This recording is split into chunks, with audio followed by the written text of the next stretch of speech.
Hello, everyone, and welcome back to the show Everyday Anarchism. I am your host, Graham Culbertson, and the topic today, something that's been in the news lately, is the relationship between anarchism and terrorism, specifically anarchism and assassination. And here to discuss it is an expert on this historical relationship. So, Constance, tell us who you are. Hi, I'm Constance Bantman, or Constance Bantman. Either way is fine. Thank you. I've been doing research for quite some time into the history of anarchism as a transnational movement, focusing on the French movement, which obviously had quite a significant political violence phase in the 1880s and 1890s. So that's what we're going to focus on today. Okay, wonderful. So I'm going to start by saying, as an American in particular, I'm highly influenced not just by Kropotkin, but the work of Emma Goldman, and I've sort of taken on Emma Goldman's description of the relationship between anarchism and terrorism or violence, which I think goes something like this. And you can tell me what you think, and then we can go on from there. And we will need to talk about Kropotkin at some point. But what Goldman essentially says is the philosophy of anarchism is not in any particular way amenable to or related to violence. In fact, and I agree with this as well, anarchism is one of the very few political philosophies, especially in its Tolstoyan, Gandhian wing, that proposes a world without violence, something that liberal democracy never proposes a world without violence. State violence is always okay in liberal democracy as long as there's rules and regulations and whatever. So you can imagine an anarchist world without violence. You cannot imagine a liberal democratic world without violence. And yet, the anarchists are always associated with assassination. And Goldman says really what it is revolutionary thinking is going to lead to assassination. And the fact that there's associations between anarchist terrorism says much less about anarchism in particular and just the fact that there's repressive structures and the desire for change. And name your extremist group, they will be tempted to assassinate people. How does that sound for a first crack? Well, there you go. You've said everything. And as usual, Emma Goldman's right. See, I was coming at it from the opposite angle, trying to disassociate anarchism from violence and terrorism because it's been so pervasive and it's so problematic, as we're going to discuss. But you come at it from the other angle, saying, well, no, anarchism is love. So I think we need to be careful with that angle. But obviously, that's the idea. The end goal is not the violent world of perpetual violence, which many external commentators have associated anarchism with. But there is this idea of the end being a world free of violence, where people self-regulate somehow. Yeah, well, I mean, I would just go a little bit further than that and say, at least in the Tolstoy wing, and this idea of there's various slogans that sort of indicate that the ends do not justify the means, and there's a wing of anarchism that claims that not only will the end result be love, but that love is the only way to bring about this world of love. Now, Goldman herself did not practice that, and maybe Tolstoy and Gandhi and Martin Luther King didn't either. But at least they advocated for love as not just the outcome of anarchism, but love being the whole thing. And that's where it seems to me that anarchism is unusual, and at least having a wing that doesn't say we'll use violence today and stop having violence tomorrow. Yeah, I think that's fair enough. Obviously, the Tolstoyan Gandhian wing is not, these are minoritarian strain, highly influential ones, and obviously even beyond anarchism. But if you look, the core period of terrorist attacks, which we're going to discuss, say, 1880, 1920s, these were not the dominant strand. But even within the dominant strand, you could add Louise Michel to this. But Louise Michel goes one further and will somehow manage to depict violence as a form of love.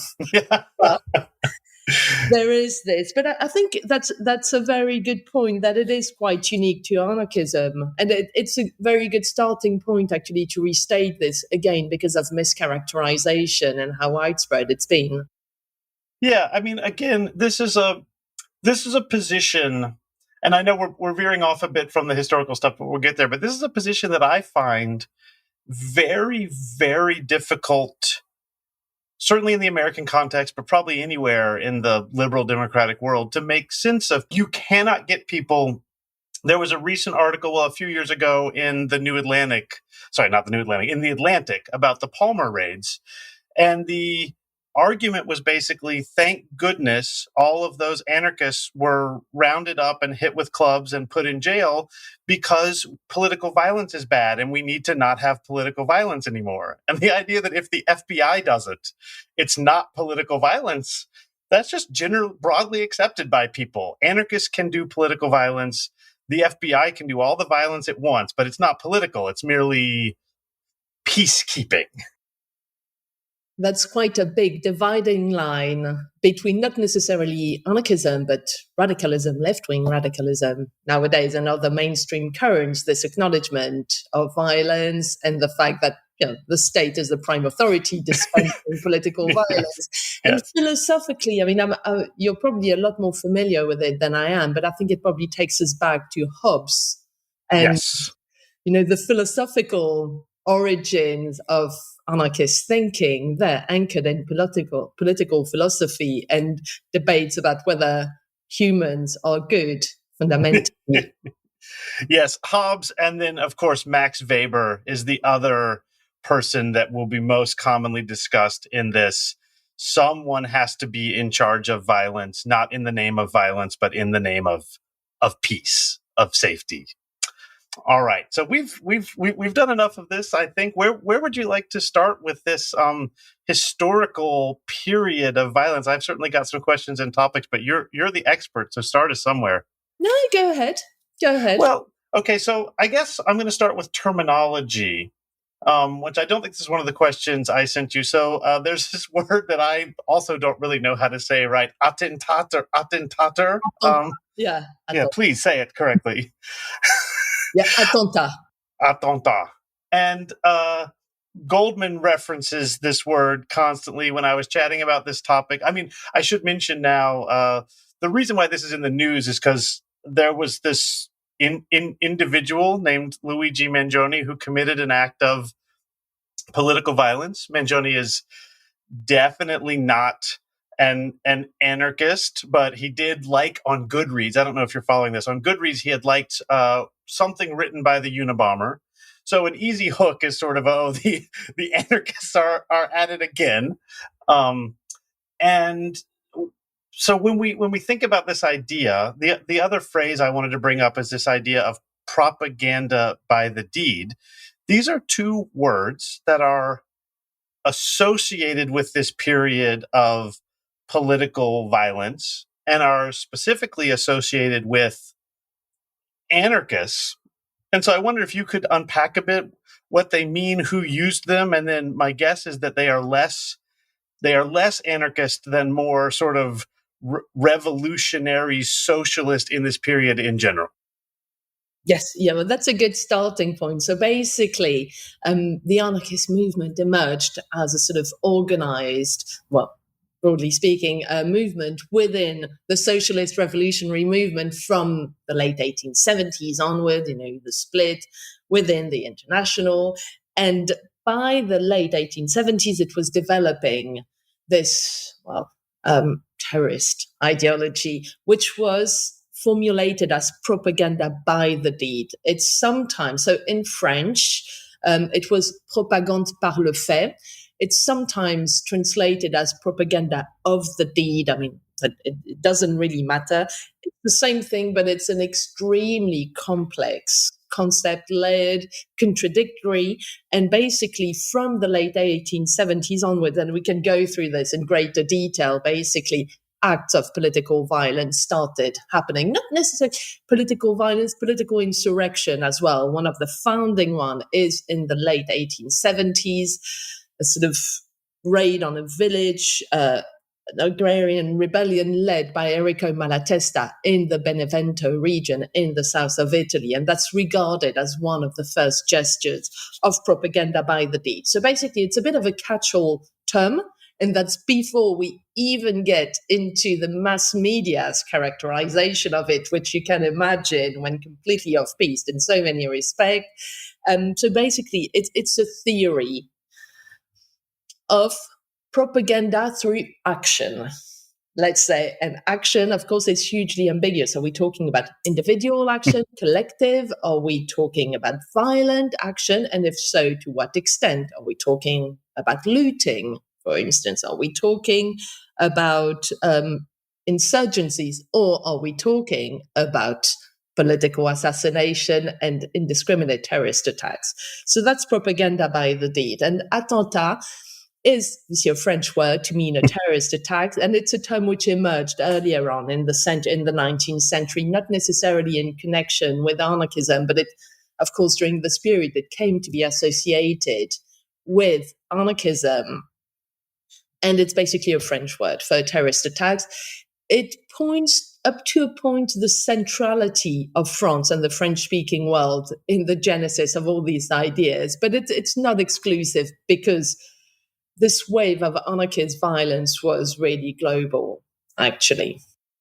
Yeah, and I guess I would say my reading is that the central place in the first half of the 19th century is Russia, and France becomes for one reason, because so many of the Russians end up in France, and also to a lesser extent Switzerland. But no one is really thinking that Switzerland is the place to have the revolution, right? Does that sound right to you? That Russia is where a lot of this is incubated, and sort of France is where it blooms a few decades later? Yes, absolutely. So I've done a bit of a recap because I knew we were going to talk about this. So basically, there are different genealogies. There is, but you're absolutely right. The consensus is definitely that the origins of this are really Russian revolutionaries and Russian nihilism, obviously feeding into from all sorts of international experiences, say typically from the revolutionary early 19th century all over Europe, etc. So the basically the prime influence for anarchist propaganda by the deed came from the writings of Russian revolutionaries.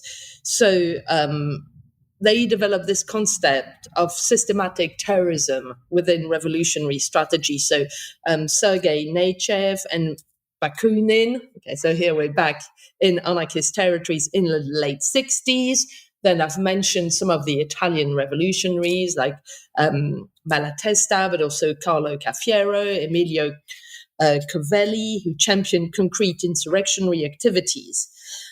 Other historians of anarchist political violence have distinguished other sort of genealogies. So, for instance, Caroline Kamm, a major historian of anarchist communism, has traced the concept of propaganda by the deed further back, so to a statement from the Neapolitan revolutionary Carlo Pisacane in 1857, in which he rejected, I quote, the propaganda by the idea in favor of, quote, cooperating with the material revolution, therefore conspiracies, plots, attempts, etc. And then the idea resurfaces in the late 1870s. And of course, when we think about this period, we do have to think about the active Russian nihilist movement, culminating, of course, with the assassination of Tsar Alexander II in March 1881. So we have a major catalyst here. Yeah, that's fantastic. The next thing, and this gets very sticky, so I like to have Anyone who listens to my show know I like this very, very broad definition of anarchism because I like this idea that, and I you get it from David Graeber and James C. Scott, and it's in Kropotkin of sort of that, when you lend your neighbor some sugar, that's anarchism. There were no rules, there was no exchange, no one ordered you for it. So I have a tendency to label a lot of things and people anarchists that other people wouldn't. The flip side is, when you talk about something like the assassination of the Tsar Liberator, my understanding, this is certainly Kropotkin's narrative, is that although he goes back and baptizes, even before Proudhon, Godwin as an anarchist, and I go even further back and baptize Winstanley as an anarchist,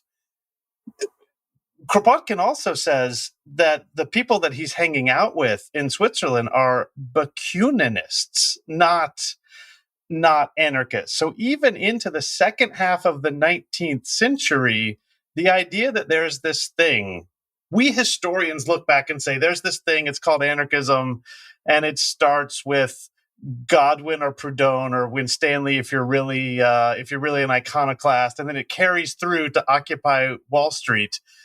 But it seems to me that it's quite dangerous to say, oh, the anarchists killed the Tsar Liberator, right? I would even say, my understanding is, and you're the expert, that, quote, the anarchists did this doesn't even really make sense until maybe Haymarket or so. Does that sound right?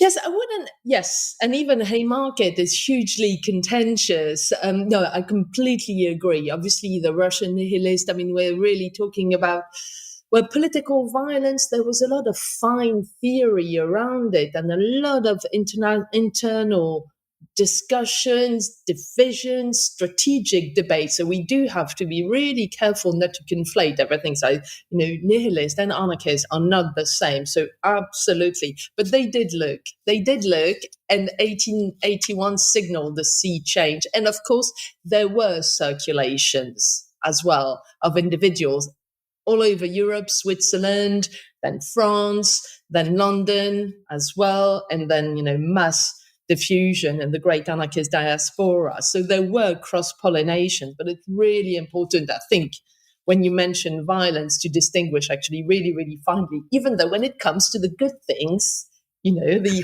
anarchist symbols for love, sharing, grassroots communism, then yes, we are very open in our distinctions. Now, in terms of chronology, yes, Haymarket, of course, the bomb, it's a really complicated one. And for me, Haymarket, when I think about it in relationship to political violence and propaganda by the deed, I think it's more important from the repressive perspective, that it created such a powerful narrative of anarchist martyrdom. We know that the individuals who were executed were not involved in the bomb, and that this was it was a mistrial or a miscarriage of justice, and it was such a powerful moment in the history of the movement globally in creating this idea of anarchist martyrdom and victimhood.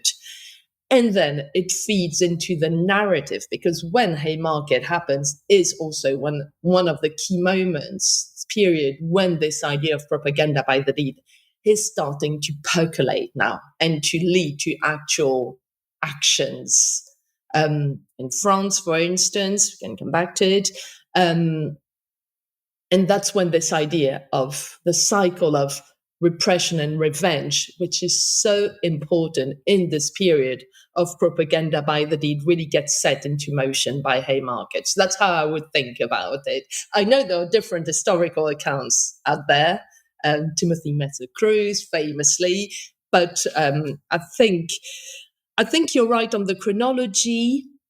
I mean, obviously, for propaganda by the deed, there's the idea of the conceptualization of it. So late 70s, we've discussed the Benevento insurrection. Then 1881, really important for the assassination in Russia, but also the London Social Revolutionary Congress, which in practice is an anarchist congress, where some sort of motion at the end of it amounting to propaganda by the deed gets adopted, or the idea somehow comes to prevail. That's a really important moment.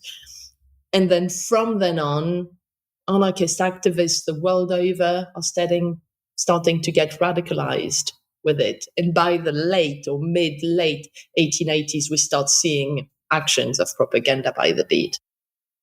Okay, excellent. Something popped into my head that I wanted to clarify, but it's skittered away. Oh, I will. One thing I will say, since we're talking about Haymarket, is listeners, if you haven't listened yet, the podcast, the BBC podcast In Our Time, which I'm a big fan of, had an episode recently on Haymarket that Ruth Kenna now has, I believe, been on Everyday Anarchism more than she's been on In Our Time, but she's been on both of those podcasts quite a few times. I'll put a link to that because if you want to know the background of Haymarket, it's great stuff, and Ruth Kenna is obviously this podcast's favorite historian of anarchism. That's good taste. Thank you. She was like my second or third guest. I mean, she was probably maybe the first one I reached out to. So let's talk about this period where the revolutionary violence is flowing. It is flowing in the 1880s. So the first question is, if we've reached a point now that we can call these people anarchists, capital A anarchists, whatever, they recognize themselves, describe themselves as anarchists, and they are doing political violence. Although, especially again in the United States, at least, which is the context I know, someone like J. Edgar Hoover is going to describe every act of political assassination that takes place in the previous 100 years as being by an anarchist. And you and I have just said that can't be true. It's not until the 1880s that there even are anarchists organized and doing political violence in that way. Do the anarchists stand out in their embrace of propaganda by the deed, or are all of the other revolutionary groups, or many of the other revolutionary groups, also doing this? Not many, and it's also a time.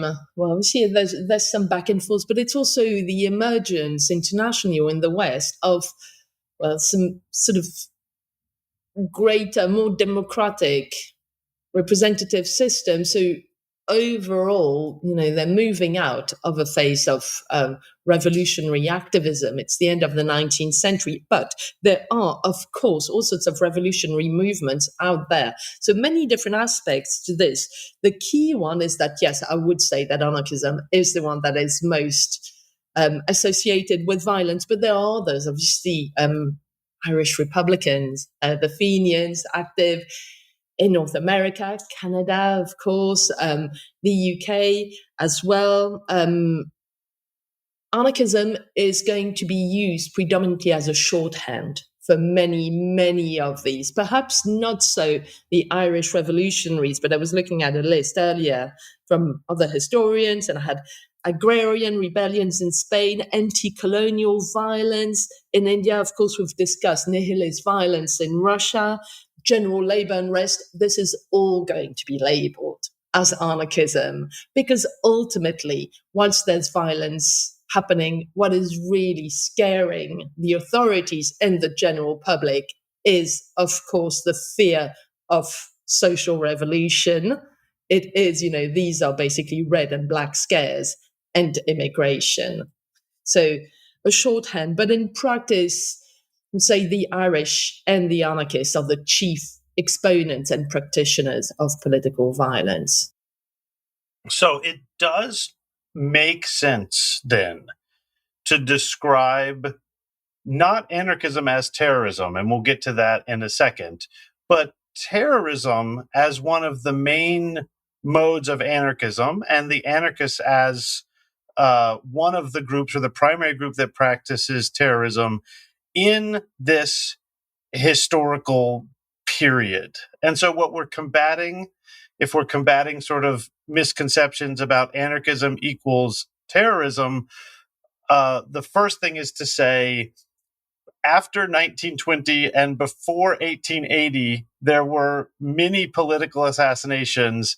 And to describe the ones before 1880 as anarchist is ahistorical. And to describe assassination in general as anarchist post 1920 is also a mistake. And so it's this boogeyman of the anarchist as terrorist has the ring of truth in this brief period. And then its legacy, both before and after this period, is the historical distortion. I know that's oversimplified, but Yes, no, absolutely. And obviously it's acutely relevant with the Mangione's case. Obviously I'm sure we'll come back to some similarities, but yes, absolutely. But the temptation has always been great to resurrect the anarchist bogeyman, as you call it. And then also, even for the 1880, 1920, many acts of political violence that were identified as anarchists, that might have been claimed as anarchists by the perpetrators, by some quarters of the movement. Even then, it's hugely problematic because whilst there was some organizing, there were a lot of sort of lone wolf attacks. So even then, the link is actually quite tenuous. Yeah, I mean, a anarchists. I mean, that's the problem, right? It's hard to have a hierarchical or organization with a clear party platform that everyone adheres to if the basic idea of the movement is that we don't do hierarchy and universal adherence. I assume at this point, at least, Stalin is running around robbing banks and assassinating people. I mean, it can't be just the anarchists in this period, but I think that makes sense. So let's talk about Kropotkin, because Kropotkin is, for me, a very, very difficult figure to talk about. I love him. I love his work. I always want to describe him as the leader of the anarchists, the founder of the anarchists, the central figure of anarchism. On the other hand, you shouldn't say this about anyone. There should not be a central figure of anarchism. That's risks being pretty unanarchic. But insofar as there is a central figure in anarchism, it's Kropotkin. And he certainly seems to be for revolutionary insurrection. He does not seem to be for targeted assassination. And maybe this takes us to that Mangione place as well. It seems to me that there's, when you said propaganda by the deed could be anything from, organizing a workers' co-op to senseless acts of violence against anyone.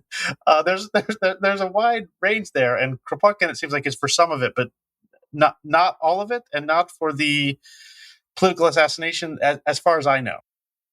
Yes, absolutely. And things moved very, very quickly over the course of the 1880s. But he was already, I think, quite nuanced at a time when many of the main sort of theorists and activists were being sort of radicalized. It's worth remembering that one of the earliest exposés of violent propaganda by the deed was actually printed in Kropotkin's paper, Le Révolté, in 1880. That was by Cafiero.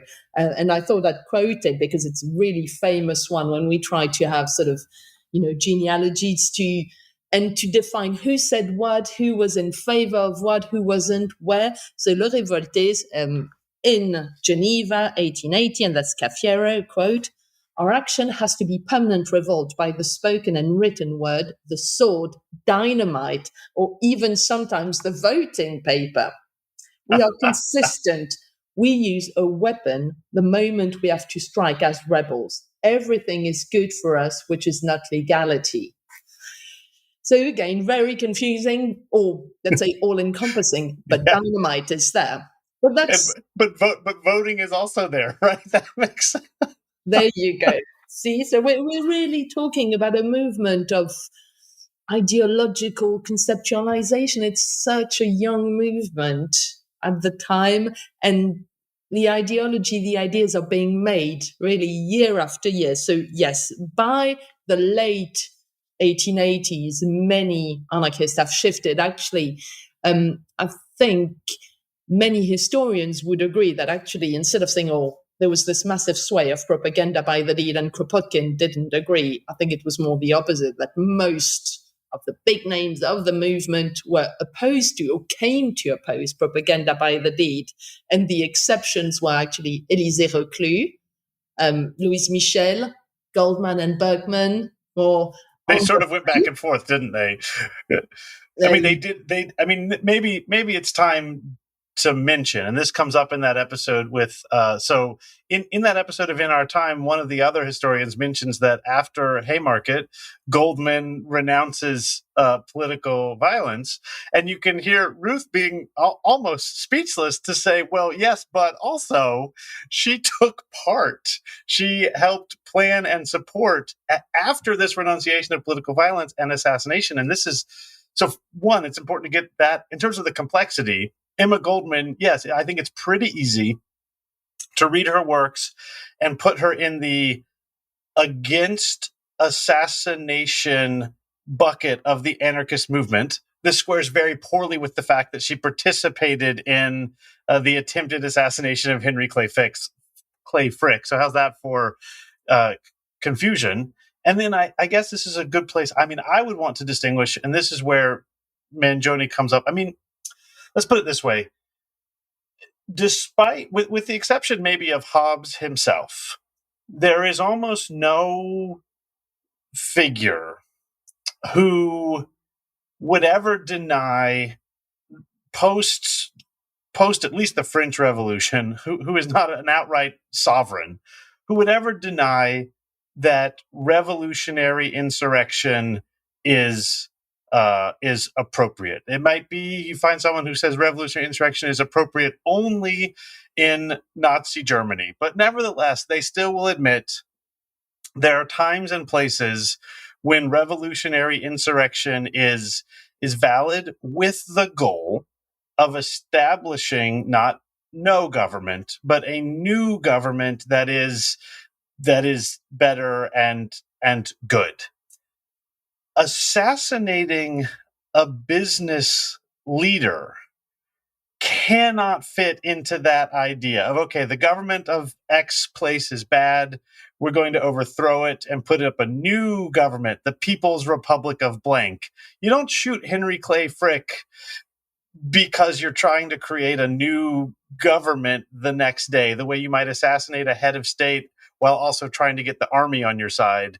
This is different. And if Mangione's action has resonance with what happened in this period, it seems to me it's corporate assassination, not revolutionary insurrection. Yes, I think that's right from a theoretical perspective. Okay, yes. Any consistent theories, but in the practice, for me, I must say, and again, I'm very wary of these superficial parallels, and I do know Mangione is not an anarchist, but there were corporate assassinations as well. I think, we go beyond. I think there was a cathartic dimension to it. Obviously, there were so many theories. You mentioned means and ends in the beginning. So there was a whole strand within the period of propaganda by the lead of assassinations of symbols of capitalist oppression. Henry Clay Frick, but in France there were attacks in cafes, there were attacks on theaters in Spain. So of course the dominant idea was the assassination of heads of state, and that was a really important dimension of all these attentats and attacks. But there was also that strand of knocking symbols of economic power, bourgeois oppression, the capitalist class. So I think that's an important parallel here. So what? No, go ahead. I'm sorry. But without a view to toppling capitalism. Yes, that's the question. Why? So, I mean, look, to go to talk about Mangione again, I have seen. So My general take, to speak, from my point of view, and hopefully not say anything that gets me fired from my untenured position, my point of view is that the assassination of political or capitalist figures is not only morally wrong, but also not good politics. However, from just my very surface reading, and I'm not a Mangione expert, it seems if you read, say, the opinion piece of the New York Times, you get lots of pearl clutching with people saying, I'm very upset that it seems like a mass of people is really happy that this CEO was killed. And we shouldn't be doing that. We shouldn't be using assassination to galvanize political opinion. So in that respect, I still think that the assassination of CEOs is morally wrong. But a surface level, having this happen only a few months ago, it seems that it was effective, actually, in galvanizing public opinion in a way that I just thought would not happen. And I think that's a major difference between the anarchists and Mangione. It will be really interesting to see how the trial plays out. Yes. And I want to come back later to anarchist trials because that's a big, big dimension of the story that is not so well known. I completely agree. The attacks of propaganda by the deed largely antagonized the public, the working classes, the anarchists from the mid 1880s, even as propaganda by the deed was gaining ground, and especially from the early 1890s, really started becoming aware of this and said, well, look, all of this we haven't organized because it's been all about the lone wolf and individual action. Even if it's not violent action, propaganda by the deed was all about individual action as opposed to organizing. It's got us mercilessly repressed and suppressed as a movement as well. You're right. The moral question is really important. I think across the movement, what there was some empathy with the perpetrators and this idea that these people were victims of the social capitalist political order. We can come back to this because obviously, the backache, the back pain Yeah. narrative and all of this and social privilege. Yeah, we should come back to this. But it was really pervasive. And even those who opposed fiercely propaganda by the deed, such as Kropotkin, were always keen to express some solidarity and make sure it was clear that they sided also on the side of, the proletariat through the figure of the perpetrator. So you're right, bad politics for the anarchists, and they were keenly aware of it. And this also explained why from the mid-1890s, the movement starts evolving towards education, gradualism, syndicalism as well, unionization, etc. And obviously, we've talked about Kropotkin. I think it is really important that we cite, of course, his iconic, citation. When you probably know it better than I do. I've got it somewhere. Of course, a structure based on centuries of history cannot be destroyed by a few kilos of explosives. That's great. I guess, maybe I've hit this point already. I just need to stress it again, though. When Goldman justifies the assassination of Frick, she says it's not about creating a revolutionary movement against him. It's about that he ordered men to kill workers, and we are doing the same thing the state is doing, an eye for an eye, a tooth for a tooth. I mean, I don't think she uses the biblical quote. That's my gloss. And the other thing is, I don't remember which one. It might be Parsons. You might know this, but Ruth kind of discusses this in the episode about Haymarket, is that he says that, dynamite is democracy, which essentially means if the problems of society can be solved by violence, you no longer need an army to work your violent will and solve the problems. Anyone can do it. And this creates a new spin on Hobbes. I again am personally very opposed to this idea that dynamite is democracy. But I would say, from the anarchist perspective, it's just extending the logic of the state. If violence is justified by the state because you can kill the bad people and protect the good people, well then, I think the anarchist reason, if the state is being run by bad people and the state has said it is good to use violence to kill bad people, well then, terrorism logically follows. Again, I'll say this. I think I've said this enough times, but I'll say it again. I don't think this is right morally, and it's probably not right politically, but it does seem to accord with a Hobbesian view. And in the episode where I spoke to an expert on Hobbes, she said that even Hobbes admits that someone who's going to be executed by the state has the right to fight and use violence, because the reason that the state is there is to protect them from violence. And if the state is going to do violence to them, then it's fair. Violence back is fair game, which if even Hobbes said that, then it seems like that's pretty accepted. All right, I've talked enough. All that's left is for you to tell us what else we need to cover. No, that is absolutely fascinating, because I'll be honest, I haven't looked really actively, and I've perhaps read less theory, or definitely read less theory than you have, but it's interesting to see a repudiation of violence from this kind of ethical sort of political philosophy standpoints, but that's also in the nature of the material I read, which is a lot of periodicals as opposed to theoretical works. And it was very strategic as well.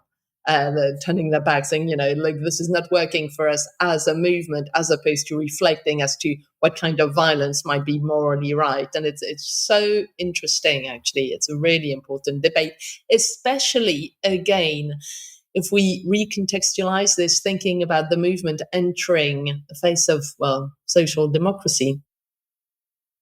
Yeah, this is great. And I guess now's the time for you to talk about the trials. Certainly in her article, Goldman's article, which I think is called like The Psychology of Political Violence or something, she quotes extensively. I mean, the anarchists do get their day in court, not just at Haymarket. And boy, do they have things to say about why they did their violence.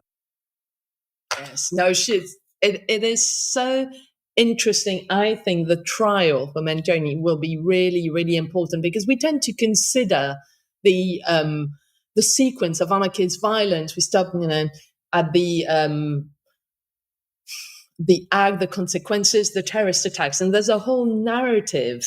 Trials were an integral part of it. Of course, Emma Goldman was the absolute queen of this. She knew how to stage this, how to use it as a platform, to write about it, decide she would go to court rather than pay a fine. I mean, she was so good. So obviously, if we're talking here about symbolical gestures, it's going to be really interesting. And again, I think it's interesting from the perspective of Mangione, because, again, the modus operandi has been quite close to the anarchist ones.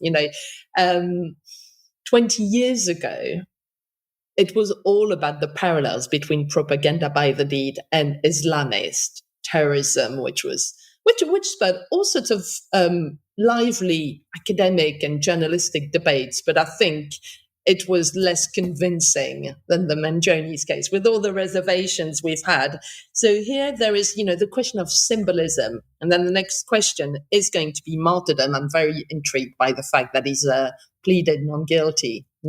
So I think it's going to be interesting. So the anarchists were so good at using trials as platforms, using them to make declarations really poignant. It became a sort of literary genre and a journalistic genre in its own right. Statements at the bar.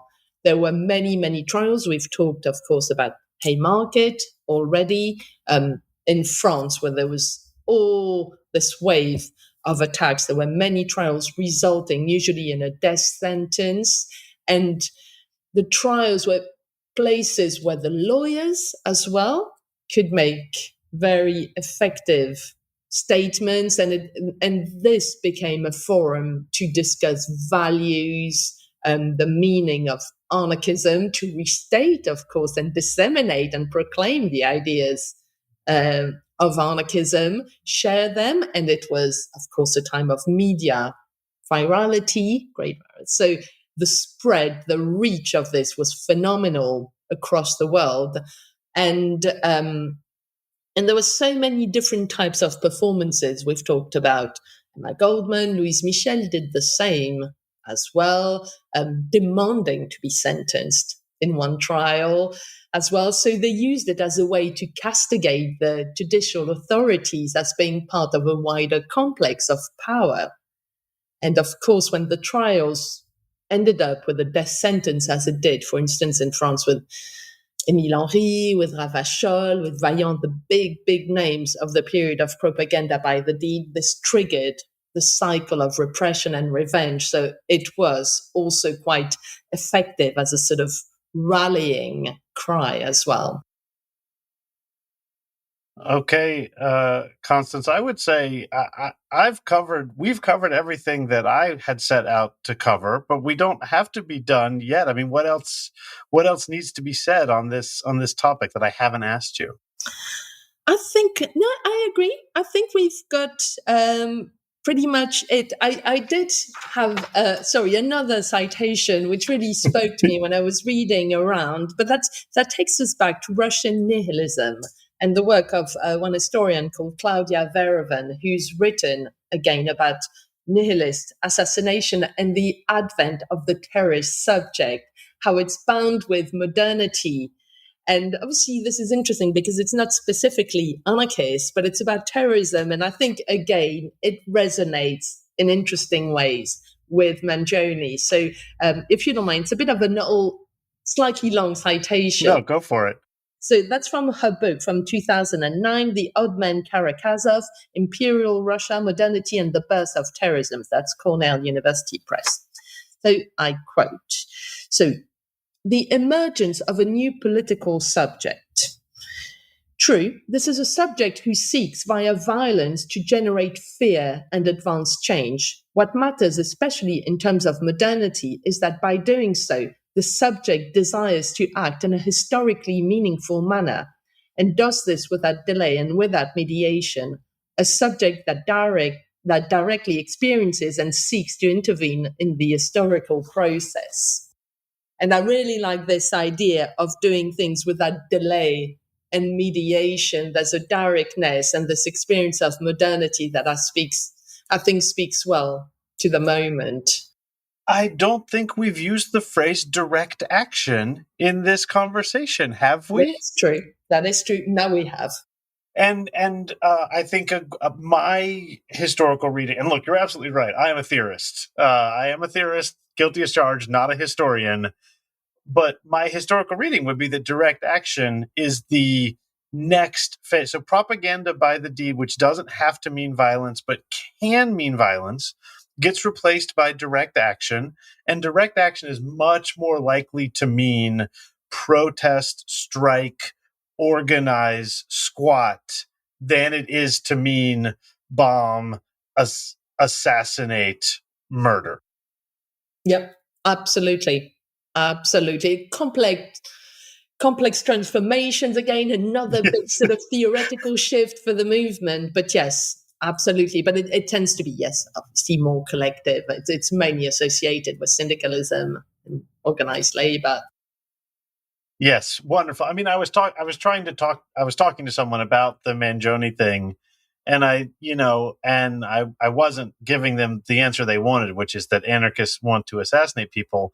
And I said, really, if you're going to look at the heart of anarchism, it really is about organizing people, originally primarily organizing workers, but also just organizing the community. And this person I was talking to, was, I think, astonished and maybe even a little frustrated. But it does make sense if your focus, if like most people, the word anarchism calls to mind 1880 to 1920, then the idea that the goal of anarchism is to organize worker co-ops will seem very, very strange, and that is a complex historical transformation. It depends what segment of the movement you're looking at. I'm sure if you're a Kropotkinyan, you're very familiar with all the publications and what happened to Le Révolté, La Révolte, Les Temps Nouveaux, the beautiful art printed in there. You started with Tolstoy. There's also that strand, but of course, terrorism will always stick out. Yeah, terrorism will always stick out. That, I mean, well put. Okay, I'm going to try, perhaps unwisely, to put this all in, a minute or two, and then relate it to Mangione, and then let you respond to that, and then we can be good. So it goes something like this: political assassination, political violence.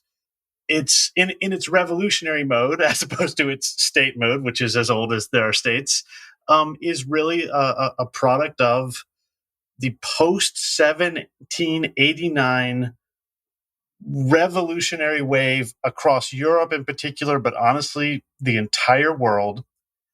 Assassination in particular, as opposed to indiscriminate violence or revolutionary insurrection, is a revolutionary tactic, especially associated with Russia, and has its apotheosis in the assassination of the Tsar Liberator. And this is not done by people who we could comfortably call anarchists, although if you hate anarchists and want them to be assassins, you can retroactively label them anarchists.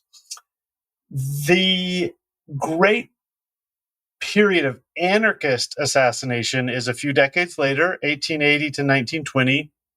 Even in that period, the person we look to as the most famous anarchist theorist, Kropotkin, doesn't support this, although his newspaper publishes articles in support of this. So there's no easy strands, and you can even find Tolstoy and Gandhi supporting certain forms of